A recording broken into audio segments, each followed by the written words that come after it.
Fala galera, sejam bem-vindos ao canal do Inventor Qualquer. E hoje é dia da gente falar sobre os 5 erros mais cometidos no desenvolvimento de APIs REST. Fica ligado no vídeo, porque tem muitas dicas aqui essenciais para que quando você for desenvolver a sua API, você mantenha ela escalável e fácil de dar manutenção. Além, é claro, de manter ela compatível com outras APIs e com integrações. Então fica ligado no vídeo aí.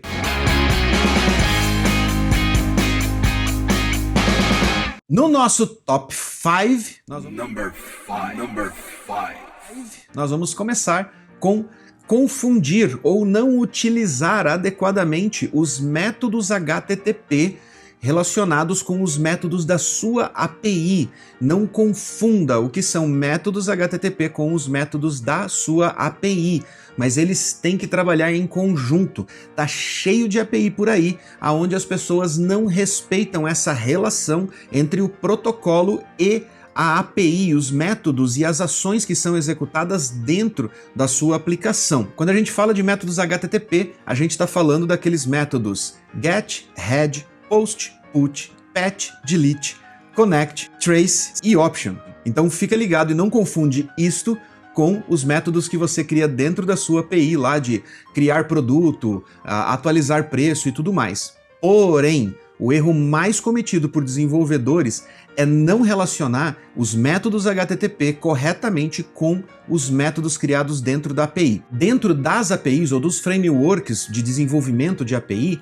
usualmente os métodos HTTP são chamados de verbs ou verbos, que são utilizados para correlacionar as ações que são executadas dentro da API. Porém, quando você utiliza um método POST, por exemplo, você tem que ter a consciência de que este método HTTP é utilizado para criar objetos dentro da sua API. Já se você vai fazer uma atualização de um objeto, você deve utilizar o método PUT. Porém, quando você está fazendo uma atualização parcial desse objeto, ou seja, somente alguns campos são enviados para a API e não o objeto inteiro é enviado, o correto é utilizar o método PATCH, diferente do PUT, que o PUT, mesmo que você esteja alterando só alguns campos, sempre é o objeto inteiro que transita entre a sua aplicação cliente e a sua API.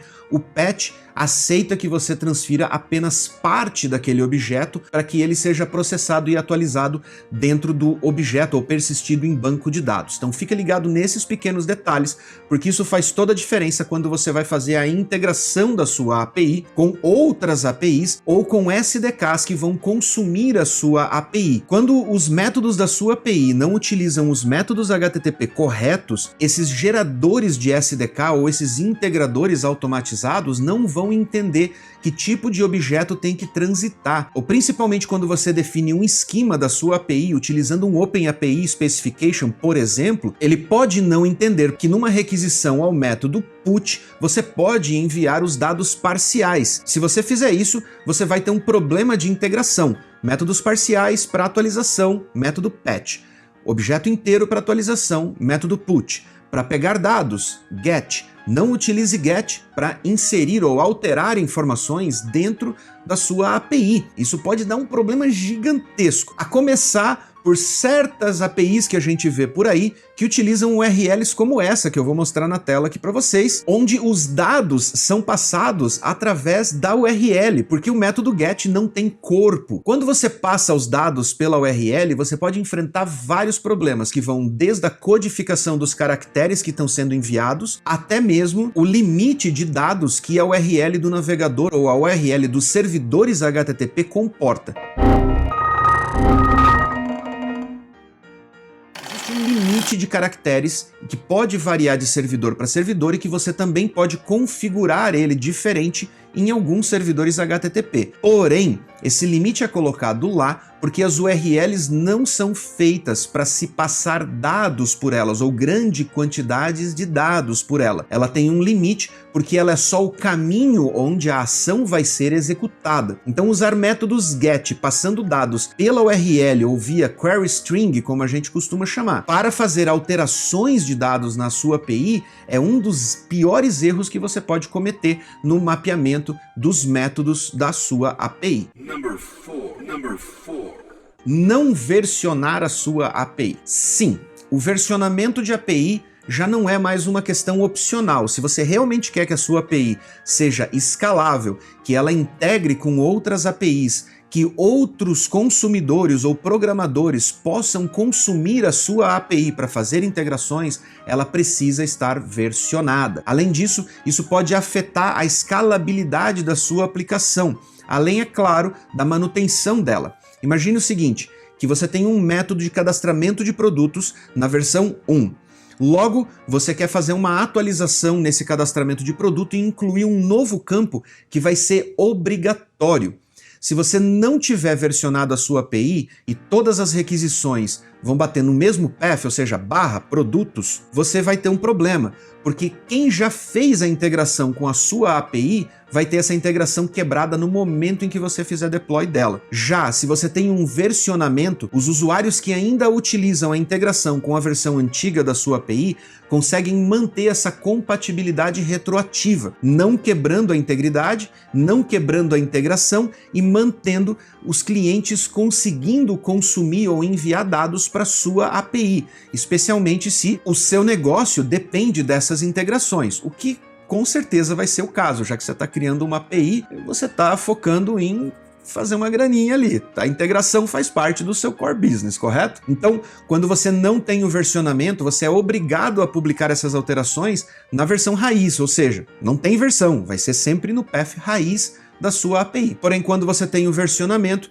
e você precisa fazer uma implementação que pode quebrar a integração, você lança uma nova versão da sua API com esses métodos novos e quando o seu cliente tiver tempo e disponibilidade para atualizar a integração para a nova API, ele vai fazer essa integração, fazer os testes todos bonitinhos e tal, para que as integrações não quebrem. E assim, com o tempo, quando as versões mais antigas forem descontinuadas, os seus clientes já vão ter migrado para a versão nova.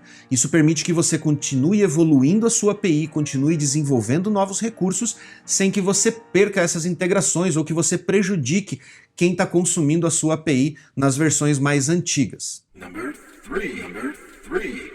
Não especificar os headers adequadamente. Vamos lá.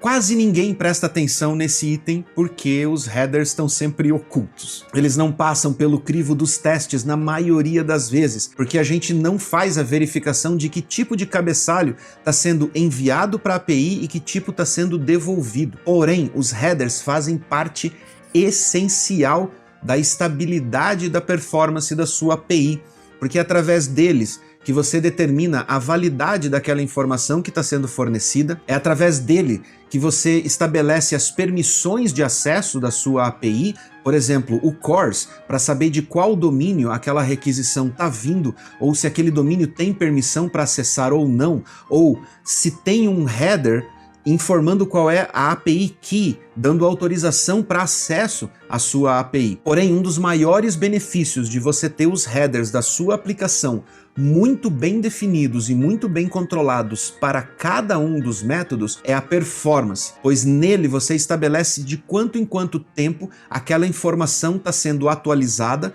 ou quanto tempo aquela informação pode ser cacheada do lado do cliente, evitando que novas requisições sejam feitas desnecessariamente para vir buscar essa informação na sua aplicação, fazendo com que consuma mais banco de dados, consuma mais processamento, consuma mais infraestrutura. E assim você consegue escalar a sua aplicação sem você precisar escalar necessariamente os servidores ou a infraestrutura, porque os caches estão sendo muito bem informados, tanto para o seu cliente final, quanto para as camadas que vêm à frente da sua API de cacheamento, CDN e tudo mais que você pode utilizar para reduzir o impacto nela durante a operação ou durante as requisições que são feitas a ela.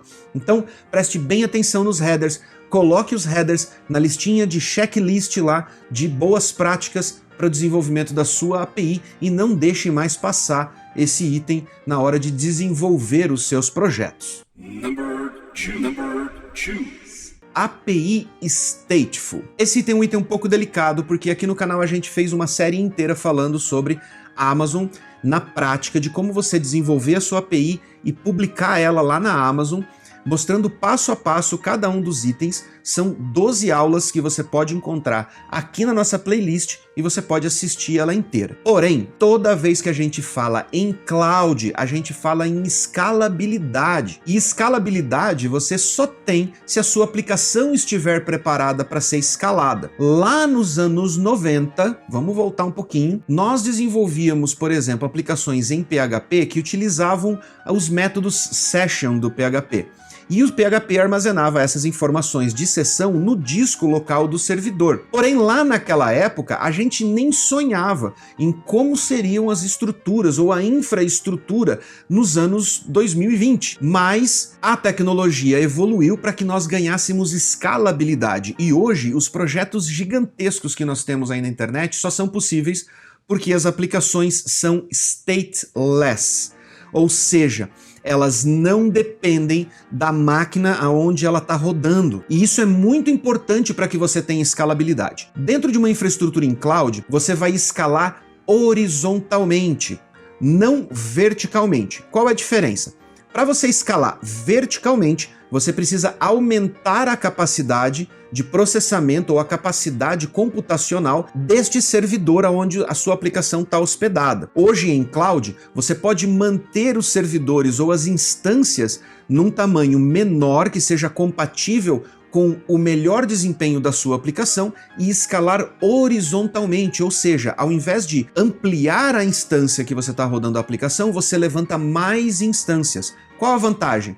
A vantagem é que quando você escala, você pode escalar ou diminuir a sua infraestrutura conforme o tráfego da sua aplicação vai mudando ao longo do dia ou ao longo do ano, depende da sazonalidade. Mas para isso a sua aplicação precisa conseguir operar em múltiplos servidores, ou seja, você não pode fazer com que a sua aplicação dependa de arquivos que estão gravados no disco local da sua aplicação ou no disco local daquele servidor onde a sua aplicação está rodando. Um exemplo são as sessões, que eu acabei de falar que no PHP, antigamente, a gente utilizava sessões exclusivamente em arquivos. No decorrer do tempo, PHP evoluiu isso, permitindo que a integração de sessões fossem feitas com bancos de dados. Hoje, você utiliza outros métodos de autenticação que não dependem nem de arquivo e nem de banco de dados, como é o caso do JWT, por exemplo, que é completamente independente de estado do lado do servidor e permite que a sua aplicação rode livre em qualquer máquina, sem depender de uma centralização de informações para verificar a autenticação do usuário. Isso torna a sua aplicação muito mais escalável e, o mais importante, torna ela mais rápida, mais leve, reduzindo também os custos de infraestrutura, pois você não precisa ter um banco de dados rodando especificamente para atender a autenticação e você também não precisa fazer a sua aplicação ficar esperando respostas do banco de dados no horário de pico com o banco sobrecarregado para poder dar a resposta para o usuário. Tudo isso reduz a quantidade de instâncias, a quantidade de recursos que você tem dentro da sua infraestrutura para você poder entregar o mesmo resultado. Além, é claro, da experiência do usuário, recebendo as respostas às requisições muito mais rápidas e fazendo com que ele consiga navegar de maneira mais fluida na sua aplicação. E agora vamos para o erro número 1. E, na minha opinião, o erro mais grave que você pode cometer no desenvolvimento de uma API, que eu gosto de chamar ela de API salada mista, que é aquela API onde você soca tudo dentro da mesma API, não importa qual é a compatibilidade daqueles recursos. Um exemplo, se você tem uma API HTTP e dentro dessa mesma API você resolve colocar uma integração para que o seu cliente possa conectar via WebSocket. O que acontece quando você faz isso é que o protocolo HTTP depende de entregar as respostas o mais rápido possível para liberar as conexões que estão estabelecidas entre o cliente e o seu servidor no momento da requisição. Entra uma requisição HTTP, ela é processada, entregue para o cliente e essa conexão é rompida, porque cada conexão dessa aberta através do seu proxy reverso ou do seu load balancer está consumindo recurso nesta camada da sua aplicação, além, é claro, da sua aplicação em si. Porém, estes servidores que ficam intermediando as requisições, eles têm limites, tanto de memória quanto de processamento, para poder gerir conexões ativas. Quando você tem uma API HTTP que de repente começa a aceitar conexões WebSocket, você vai consumir esses recursos do seu proxy reverso e do seu load balancer que deveriam estar sendo utilizados para atender mais requisições HTTP, o que causa o engargalamento de requisições e faz com que a sua aplicação ou fique mais lenta ou até chegue ao ponto de não conseguir mais responder nenhuma requisição HTTP, porque todos os sockets de conexão estão ocupados, não tendo vaga para essas requisições chegarem até a sua API. Outro erro comum é você fazer upload de arquivos através da sua API. Sim, uploads de arquivo direto através de uma API de dados não é uma boa prática. Por mais que tenha muita gente fazendo isso, isso não é uma boa prática. Da mesma forma como a conexão WebSocket ocupa aquele slot de conexão, um upload também vai ocupar um slot de conexão, além de consumir a banda de upload para dentro do seu servidor, porque ele está subindo um arquivo lá para dentro. No tempo em que a sua API está aguardando o recebimento dos dados desse arquivo que está sendo subido, ela deixa de atender requisições para entregar informação, para entregar dados da API, dados de objetos que você tem dentro da API para entregar para o seu cliente final. Além disso, isso pode causar um problema ainda maior, porque a partir do momento que você aceita uploads direto para sua API, você também vai ter que mexer em algumas configuraçõezinhas do seu proxy reverso e do seu load balancer, aumentando o timeout dessa conexão HTTP para permitir que esse upload seja feito, aumentando os buffers de entrada e saída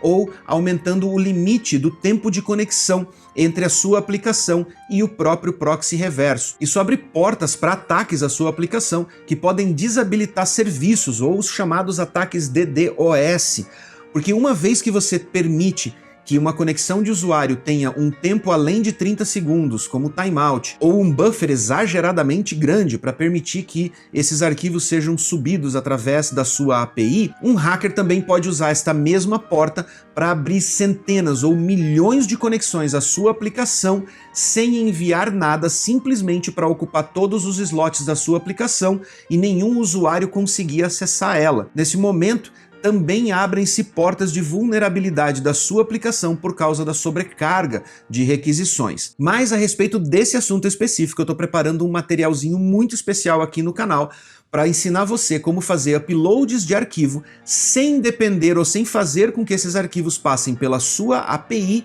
e ao mesmo tempo manter a sua aplicação escalável e muito mais segura. Então aproveita para se inscrever no canal, já deixa o likezinho aqui, já deixa um comentário e não esquece de compartilhar esse vídeo, porque é graças a vocês que o nosso canal está crescendo. Compartilhar os vídeos ajuda o canal e ajuda a gente a continuar motivado para continuar produzindo conteúdos exclusivos e especiais para você, para te ajudar aí na sua carreira e na sua profissão. Mais uma coisa que inclui a API salada mista, que é a entrega de conteúdo estático. Tem algumas pessoas, infelizmente, aí no YouTube falando sobre entregar conteúdo estático através das APIs, principalmente depois do lançamento do Nest, que é um framework que ficou famoso justamente porque ele junta uma série de funcionalidades dentro de um único framework que permite você criar APIs de entrega de páginas ou entrega de conteúdos estáticos, HTML, JavaScript e tudo mais. O fato do framework suportar você desenvolver APIs de geração de conteúdo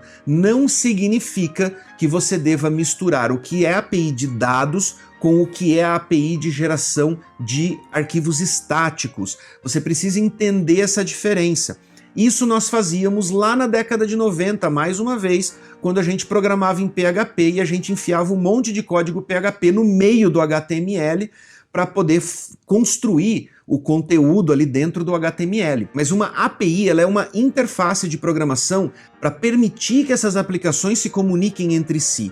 Então lá no seu front-end, se você tem um SPA, um Single Page Application, como o Angular ou React, que consome a sua API, esta é a integração correta que você faz com ela. Porém, se você precisa gerar conteúdo estático, por exemplo, páginas para serem indexáveis pelo Google ou pelo Bing ou por outro mecanismo de busca, ou gerar componentes dinamicamente para serem exibidos dentro de determinados aplicativos ou páginas, você deve desenvolver essas funcionalidades em uma API específica para isso. Ah, mas o Angular Universal, por exemplo, ele usa o Express.js para gerar páginas estáticas a partir do Angular. Então eles estão errados? Não, eles não estão errados.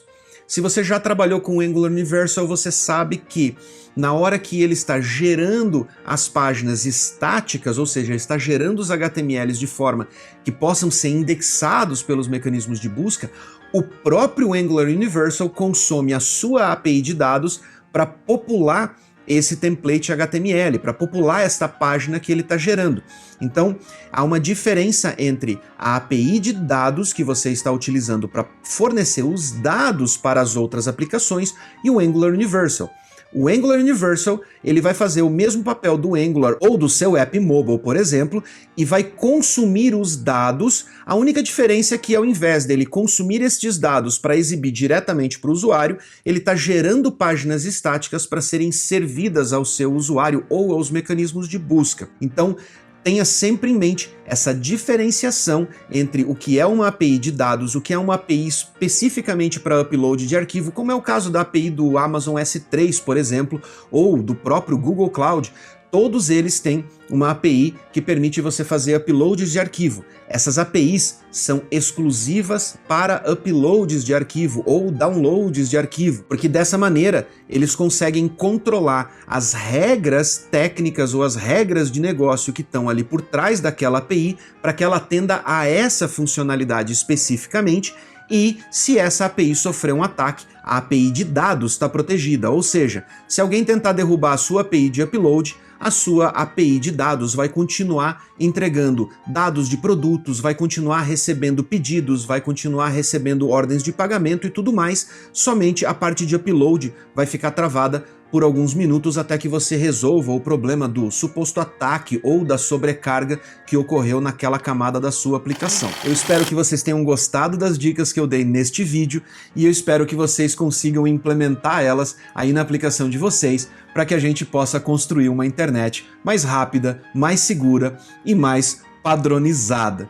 Galera, não se esqueçam, eu vou deixar 2 videozinhos aqui para vocês não fugirem do canal. Compartilhem esse vídeo, ajudem o nosso canal, deixe o seu like aqui embaixo, o seu comentário, porque eu adoro responder comentários. E para encerrar, um grande abraço e até a próxima.